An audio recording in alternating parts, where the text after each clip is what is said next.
works. I'm not sure. Ah, welcome. If you want a token, I have them.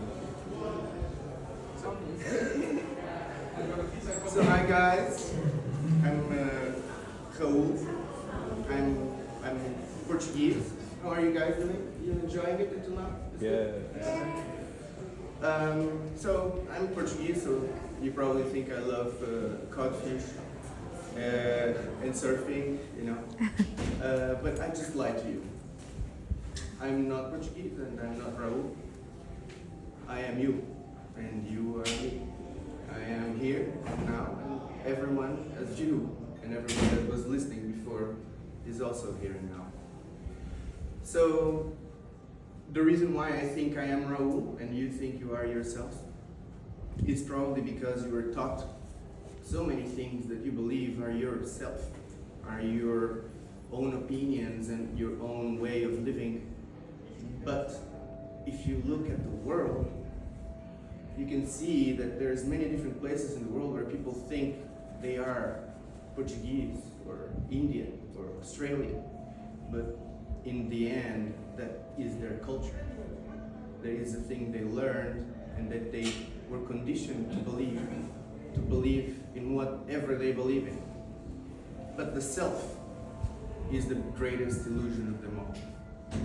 It's the way of consciousness to let us understand the world here and now by believing whatever we were taught. Until we learn to unlearn whatever we were taught. So the ideas, like countries, don't see any countries here. There's only water, land, resources. There is an idea of a country, there's an idea of a border that you have in your mind that seems so real that it is something that you cannot go away from. There's another idea here that is so underlying to our own consciousness, which is money. The idea of money is in here because we learned that we need money to buy food, we need money to have a house and survive, but if we don't have that, we are poor and we are living in very bad conditions. So what is freedom, really? Is it to have enough money to buy whatever we want? Is it to have enough transport to go wherever we want? Whatever it is for you, make sure that you're not thinking the way your culture thinks freedom is, because freedom is here and now where you are making your choices. So now we're living in a monetary market, in capitalism, that it's just the Western civilization that has this idea that capitalism is the way to go, is the way to distribute the resources of the planet in a way that is the only way that we could think of until now. Being here and now and looking at how the world is, it does not feel like that is the best way. It does not feel like this is the best thing we can do. Because in 1969, we put a man on the moon with the computational power that was less than our phones. We can do so much if we think about it. And if we look at 90% of the population of our planet, they are living in poverty, they're living in places where they have to see their children die of hunger. They have the parents have to see their child die of hunger just because they don't have money. Yet we throw away food in the restaurant here easily. No, we don't even think about it. But also we can't send our leftovers to the dying people wherever they are, so we can be okay with it. And we are, and it's okay to be okay with it because we can't really do anything. And why are we here then? Well, I'm here because it's important and I'm thinking about these things. I think that we can do much better if we get out of the idea of this government, of the idea that someone has the power to tell us what to do and how to be and who to be.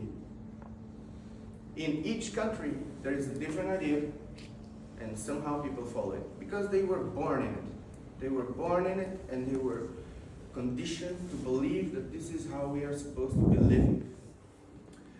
So, obviously, it's a very obvious conclusion, but if we continue with capitalism, with a mentality that is focused on profit and making more money, then we will do something very bad to ourselves because we are living in a finite planet.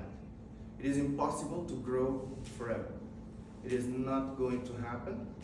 So I believe there is a change that we need to do to let go of concepts like war, like poverty, and like politics, and like money, because these ideas, they are just simply something that someone thought was the best thing in the 40s.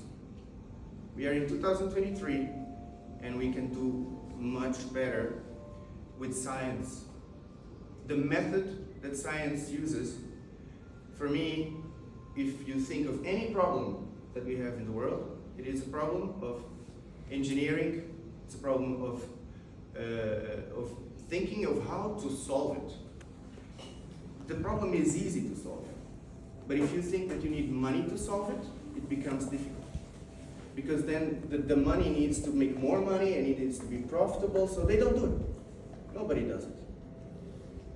So, if we would have a new planet, yeah, like this one, just next to it, yeah, and it's empty, and there's no people there, and we go there. What would we do if we were thinking scientifically? Science has the big advantage that it is falsifiable and it needs to be tested. So we can think of things that we can do, and we can use the scientific method to test it, fail it, test it, fail it, until we get the best way to do it. So, and this is not an opinion. Science does not have opinions.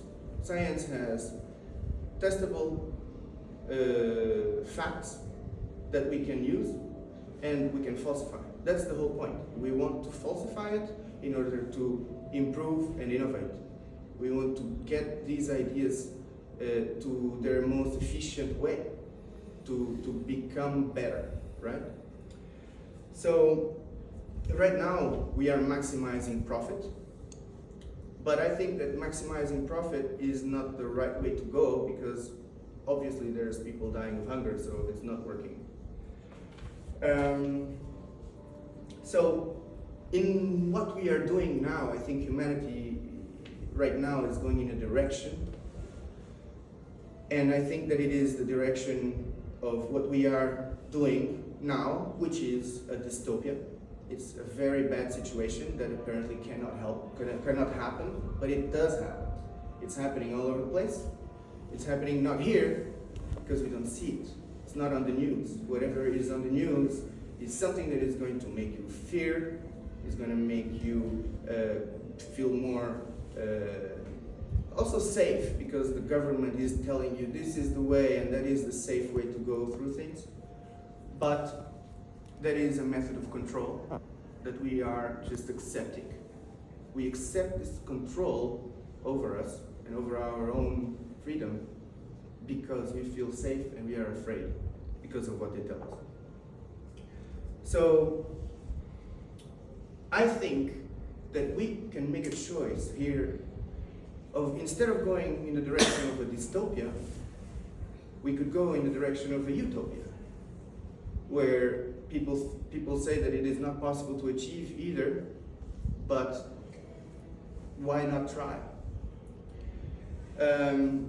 We've been, history, or whatever we know of history, has been telling us that there's many ways that we can use to manage the resources of the planet. It could be socialism, communism, capitalism, free enterprise. This seems to be social evolution, We are evolving the way we are thinking and doing things in society, and it's in different countries in different ways. I think the next step in evolution is a resource-based economy.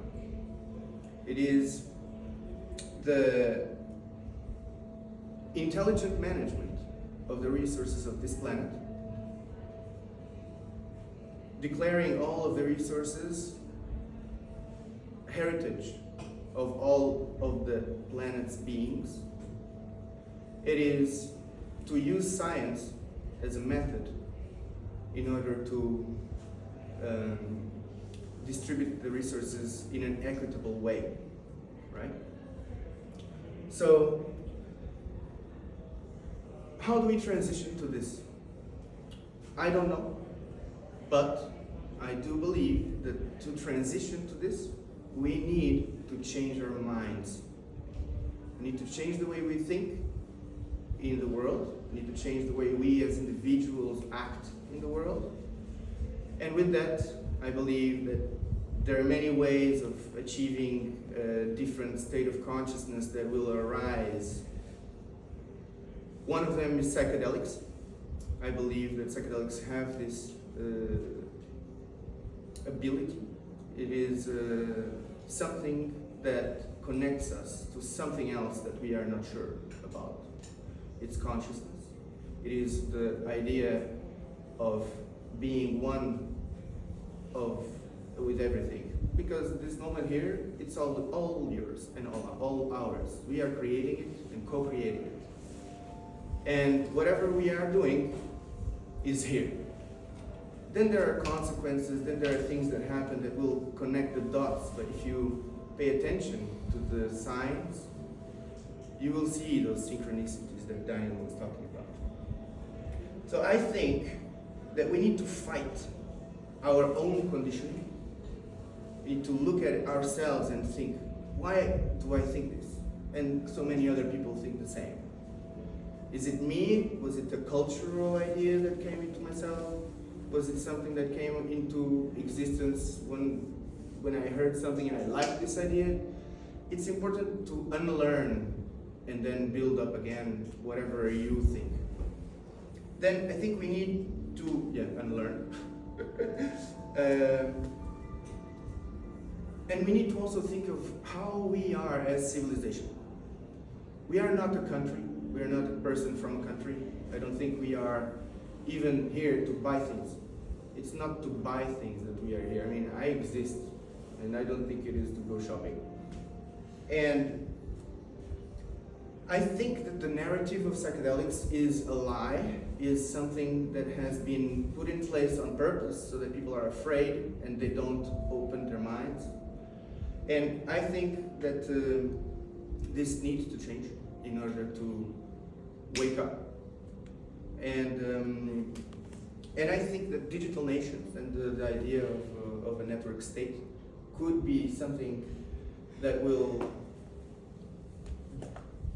do a step in the direction of a different idea, because this digital nation can have any kind of idea and people can subscribe to that. So if many people subscribe to a certain specific idea, then I think that we can actually do it, we can change it. And we are doing it, man. Here, I'm here only because it's important. And I don't like to speak in front of people. I'm here only because I think this message needs to go out and to be heard. So I think we need to use this current system because it's here and it is the only one we can use. We need to use it to change it from the inside. Because I could go live in a forest and not care and just smoke J's every day, but I prefer to smoke J's in my house here, you know, and actually do something. And doing something is just here talking with you guys or in a bar or something. Just put an idea in someone's head. The idea of decentralizing government, decentralizing these control mechanisms that are in place on purpose for us to be under control, could be the direction of a digital nation as well. I think we should start building communities like we are here, building communities that believe that we can do something about the whole thing. But it's not about us, because we're living really well. I don't think that we have a big problem. We're here, we have beers, it's fine. But there's definitely a problem all over the world, and it's beyond our borders. It's our invisible border that is protecting this way of life. This way of life that is very destructive to the planet and to us and to all the animals and everything that we are doing. And I think the best thing that we can do right now, not we here I think, but humanity, is to start building cities, state-of-the-art cities, planned to be efficient, to be sustainable, and to be as a resource-based economy describes. I'm not going to tell you exactly what it describes, you can look it up. I'm just going to say that this idea of not having money to have access to things is difficult, because everybody here likes to buy things. Everybody here has these wants that they feel are needs. But they are not needs, they are wants. And these wants were told to you that you need a Ferrari. I don't need a Ferrari anymore. So uniting humanity it needs to be a whole planet thing. So that's very difficult. It's very difficult to happen, but I believe it. I mean, we are all here and we're all from different countries, and we're not killing each other. So I think we can do it.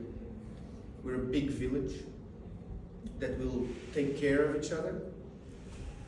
We need to learn more, be curious, love, understand what love is, man. And never doubt that a small group of people can change the world. A small group of thoughtful, committed individuals can change the world. And indeed, that is the only way that happens.